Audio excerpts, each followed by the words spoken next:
Koulouba, première levée des couleurs de la Confédération des États du Sahel AIS. Journée de renforcement des capacités sur la communication gouvernementale pour une communication gouvernementale efficiente, efficace et responsable. C'était là les titres. Bonjour, bonsoir mesdames et messieurs, selon la droite, vous êtes contents pour moi de vous retrouver. Bienvenue à cette session d'information. Comme nous l'avons annoncé dans le sommaire, le président de la transition, le général d'armée Assimi Goïta, président en exercice de la Confédération des États du Sahel, a présidé la traditionnelle cérémonie de levée des couleurs du drapeau de l'AIS ce lundi 3 mars 2025.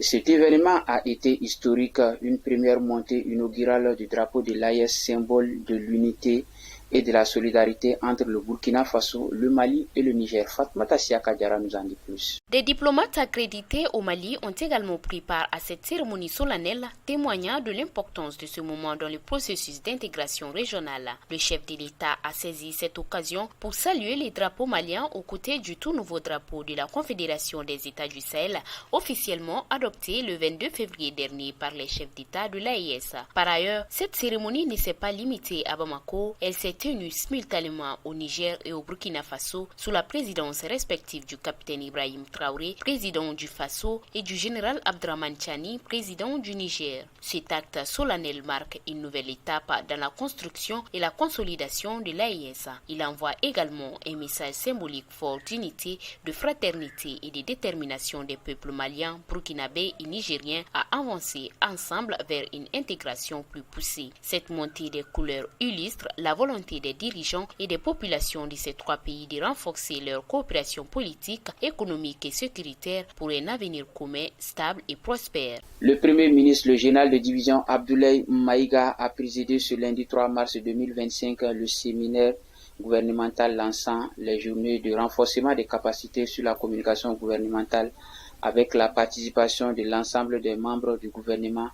Plusieurs panélistes ont fait des exposés sur la communication gouvernementale.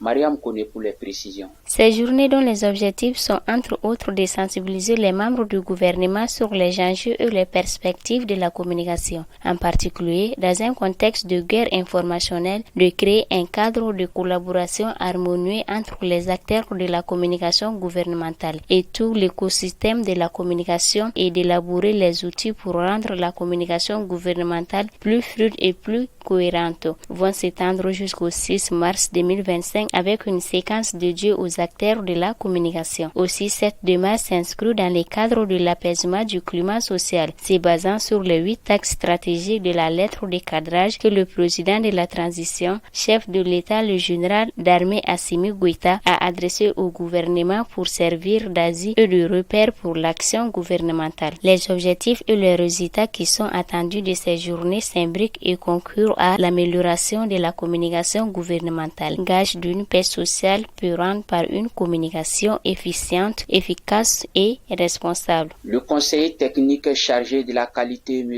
Augustin Pouyougou, a présidé ce lundi la cérémonie d'ouverture des travaux de l'atelier de renforcement des capacités des acteurs de l'éducation au Mali en matière d'environnement et d'apprentissage sûr, favorable et propice AIS. Cette activité fait suite à l'atelier national sur la santé mentale et le soutien psychosocial tenu du 10 au 14 février 2025 dernier. La cérémonie s'est déroulée dans la salle de réunion de l'Académie malienne des langues Imalama.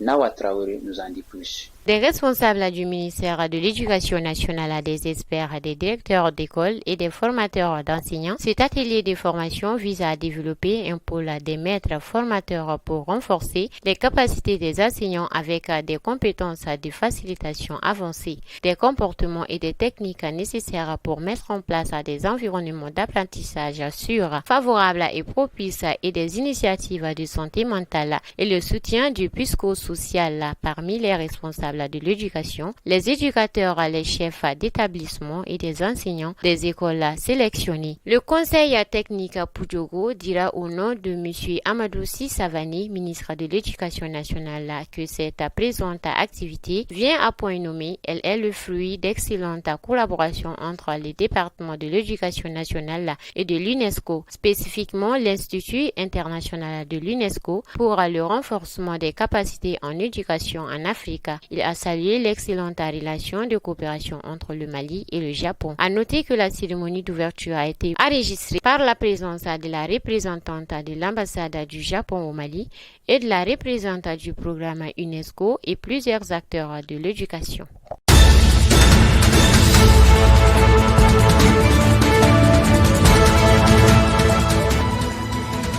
C'est ce qui nous conduit vers la page internationale de cette session d'information en bref, en son et en images.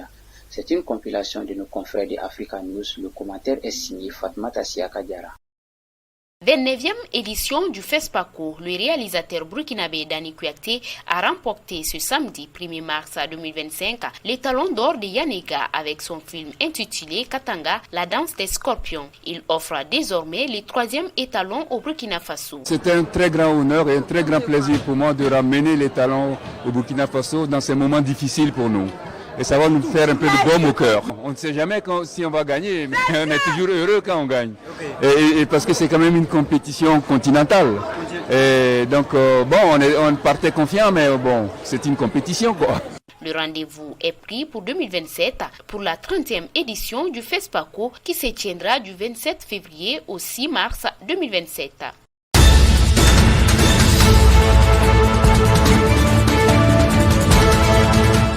En Guinée-Bissau, Umaru Sissoco Embalo annonce sa candidature à l'élection présidentielle prévue en novembre 2025 prochain. Umaru Sissoco Embalo, qui a toujours affirmé ne pas vouloir briguer un second mandat, vient d'affirmer aujourd'hui dans une interview. Celui qui a dissous le Parlement de son pays et qui a chassé la mission de la CEDEAO ne cache plus sa volonté de briguer un nouveau mandat.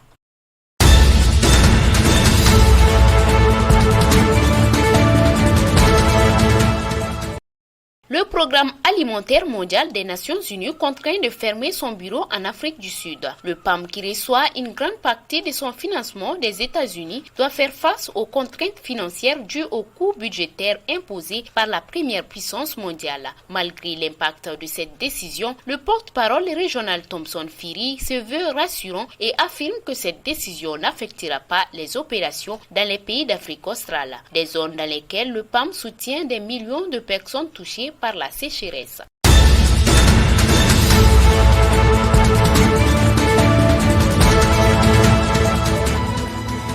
Ainsi s'achève cette session d'information. Content pour moi de l'avoir présentée. Bonne suite de programmes sur Kini TV. Qu'Allah bénisse le Mali.